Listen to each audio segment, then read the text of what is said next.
여러분들의 일상을 업그레이드하는 그 시작, 코칭룸의 저는 코치 서진입니다. 여러분, 우리는요, 누구나 다른 사람들과 나를 끊임없이 비교하죠. 그러면서 나는 왜 이렇게 부족할까? 나는 왜 이렇게 모자랄까? 이런 고민, 또 이렇게 마음 아파하는데요. 이런 심리 상태를 우리는 열등감이라고 하죠. 혹시 열등감 때문에 고통받고 또 고민하신 분들 있으신가요? 네. 사실 열등감은요, 누구나, 모든 사람이 갖고 있는 하나의 어떤 심리 감정 상태라고 합니다. 마음 좀 편해지시죠? 네, 저도 이 얘기를 듣고 좀 마음이 편해졌는데요. 저도 많이 그런 것 같아요. 다른 사람들이 나보다 항상 더 잘난 것 같고, 그다음에 더 예쁜 것 같고, 더 좋은 것들을 취하는 것 같고, 나는 항상 노력해도 딱 이 정도네. 이런 고민 많이 했었던 적이 있었던 것 같아요. 자, 근데 미움받을 용기로 유명한 심리학자 아들러는요, 이런 말을 합니다. 인간은 누구나 완벽하지 않은 존재로 태어났다. 그렇기 때문에 그 열등한 상태를 벗어나려고 한다. 따라서 열등감은 모두가 느끼는 감정이다. 네. 어, 자, 그런데 왜 가끔 이 열등감이 우리는 좀 뭔가 문제시되고 꼭 극복해야 되는 걸로 여기게 되는 걸까요? 바로 그거는 열등감 자체가 아니라 열등 컴플렉스 때문입니다. 그러니까 열등감이 좋게 발휘가 되는 경우에는요, 이를 통해서 내가 한 단계 한 단계를 높아지는 어떤 극복의 어떤 그 근원이 되지만, 열등 컴플렉스로 만약에 이게 가지고 있다면, 이 열등감이라는 걸 핑계 삼아서 부정적인 결과를 스스로 합리화한다는 거죠. 그래서 쉽게 말해서 이런 겁니다. 나는 되게 학벌이 안 좋아서 학벌 때문에 사람들한테 무시받는 거야.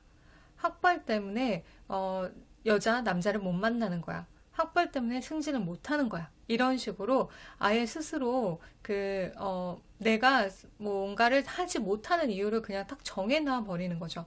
그래서 그거를 더 시도하려고 하지 않습니다. 어차피 난 해도 안 돼. 이렇게 생각하는 거죠.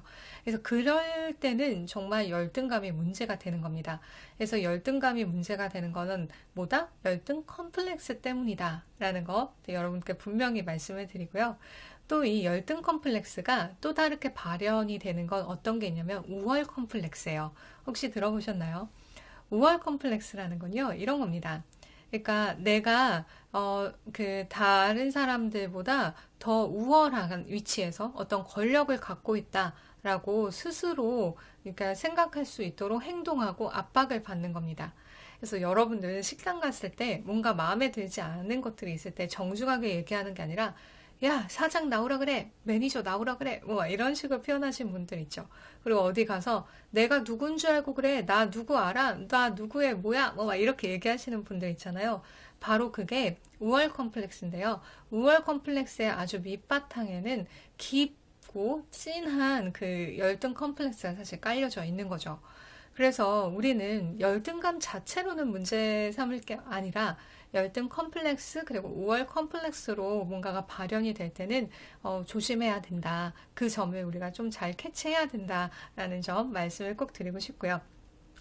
자, 그러면 여러분들도 열등감이라는 말이 있고 자격지심이라는 말이 있어요. 자격지심도 많이들 들어보셨죠?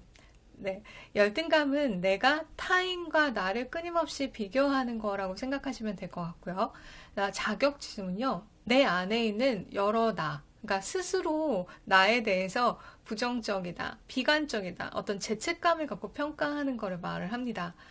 여러분들 예를 들어서 어떤 시험을 봤어요. 그런데 열등감은 어떻게 느껴지는 거냐면, 아, 내 다른 친구들은 다 올 A풀이야. 근데 나만 A풀이 하나밖에 없어. 아, 쟤네는 나보다 공부를 훨씬 더 잘하나 보다. 이렇게 이제 생각을 하는 거죠. 그런데 이게 자격지심일 경우는 어떤 상황이냐? 나는 이렇게 공부를 많이 했는데도 A뿔이 하나네? 나는 머리가 진짜 나쁜가 봐. 나는 뭘 해도 안 돼. 이렇게 생각하는 거라고 해요. 자, 좀 이해가 가셨나요? 그래서 이 자격지심은 또 열등감하고는 이제 완전히 같진 않고, 이제 열등감은 어쨌든 타인과 비교해서 모자란 나의 상태, 자격지심은 내가 그냥 나 스스로 생각하는 나의 부족한 점, 스스로 죄책감을 갖고 있는 점. 네. 근데 어쨌든 둘 다 나에 대해서 되게 부정적으로 생각한다는 점은 공통점일 수 있겠죠. 자, 아까 좀 전에 말씀드린 그럼 열등 컴플렉스를 내가 겪을 때 나한테 좀 드러나는 증상들이 어떤 것들이 있을까 한번 여러분들에게 공유를 드릴게요. 자, 첫 번째는요.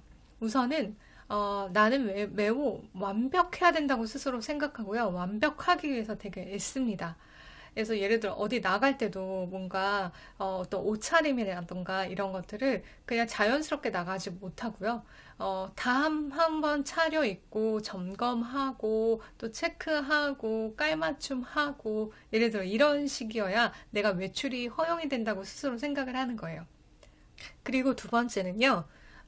내가 무언가를 지원하거나 무언가를 하고자 했을 때 거절을 당할까봐 존재감을 잘 드러내지 않아요. 예를 들어서 여러 모임에서 내가 그 일을 할 수 있는데 내가 만약에 한다고 했을 때 거절하면 어쩌지? 거절 당하면 어쩌지? 이런 생각 때문에 무시받는 것들을 너무나 두려워하고 싫어하거든요.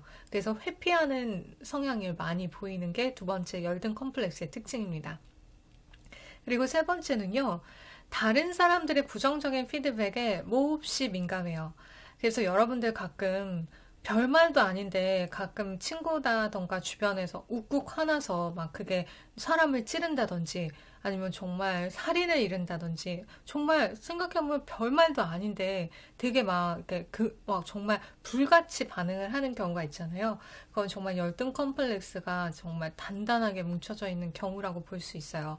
그래서 타인에 대한 어떤 부정적인 나에 대한 피드백을 수용하지 못하고 참지 못한다. 매우 민감하다라는 점이 있고요. 그리고 또 이들은 타인을 볼 때, 타인을 평가할 때도 사실은 매우 부정적이고 그다음에 매우 비관적입니다. 왜냐하면 타인을 내가 좋게 보면 볼수록 내가 느끼는 감정의 갭은 점점 크잖아요. 쟤는 이렇게 잘났는데 나는 이만큼뿐이 안 되네. 그러니까 스스로 타인을 볼 때도 타인의 부족한 점, 개선할 점, 바꿀 점 이런 것들을 사실은 더 많이 봐요. 그렇기 때문에 사실 열등 컴플렉스가 심하면 어떨까요? 관계가 좋아질 수가 없는 거죠. 네. 그래서 열등 컴플렉스는 이렇게 그냥 본인의 문제뿐만 아니라 주변 사람들하고도 문제가 될 수밖에 없다라는 점 여러분들 한번 생각해 주셨으면 좋겠고요. 그 다음 또 다섯 번째는요. 다른 사람이 칭찬을 해도 그걸 진심으로 받아들이지 못합니다. 보통 누군가가 나에 대해서 좋은 얘기를 해주면 정말? 진짜? 고마워. 그러면서 약간 으쓱으쓱해지고 기분이 좋기도 하잖아요. 근데 우선 열등 컴플렉스가 있으면 좋게 말하면 믿지 않아요. 아이고 무슨 말은 잘하네 라던가 진심 아니면 하지도 마 라던가 비꼬지 마 약간 이렇게 생각을 하는 거죠. 약간 꼬여있는 느낌이 들 수도 있어요. 그래서 여러분들이 혹시 이런 느낌을 가끔 받으셨다고 한다고 하면 열등 컴플렉스에서 좀 벗어나려는 노력을 이제 할 필요가 있을 것 같고요. 자, 걱정하실 게 없는 게 저랑 같이 그러면 내가 이런 열등 컴플렉스를 혹시 겪고 있을 때 열등감을 잘못 쓰고 있을 때 어떻게 극복하면 좋을지 제가 다음 영상에서 여러분들과 또 나누도록 할게요. 여러분들의 열등감이 건강해지고 여러분들의 일상이 업그레이드 되는 그 시작 코칭룸의 좋아요와 시작으로 함께 해주시고요. 저는 지금까지 코치 서진이었습니다.